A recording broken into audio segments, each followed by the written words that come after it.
നമ്മൾ എത്ര വലിയ നിസ്കാരക്കാരാണെങ്കിലും ശരി, എത്ര വലിയ നോമ്പുകാരാണെങ്കിലും ശരി, ആർക്കാണ് നമ്മുടെ നിസ്കാരം വേണ്ടത്? ആർക്കാണ് നമ്മുടെ നോമ്പ് വേണ്ടത്?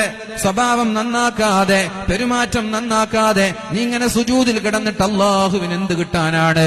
നമ്മുടെ നിസ്കാരം കൊണ്ട് അള്ളാഹുവിന് എന്ത് ഉപകാരമാണുള്ളത്? നമ്മൾ നിസ്കരിച്ചത് കൊണ്ട് അള്ളാഹുവിന് എന്ത് കിട്ടാനാണ്?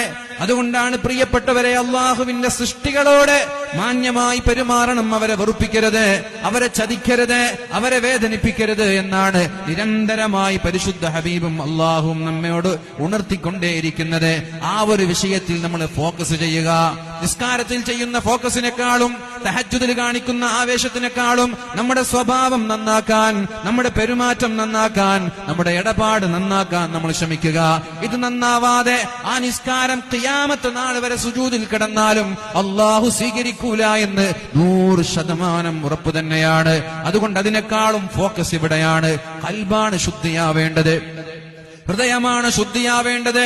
ഈ ഖൽബ് ശുദ്ധിയാവാതെ അസൂയയും പാരയും വൈരാഗ്യവും വെച്ച് എത്ര കാലം നടന്നാലും മുഅ്മിനീങ്ങളെ, അള്ളാഹുവിന് നമ്മുടെ ഒരു ഇബാദത്തും വേണ്ട.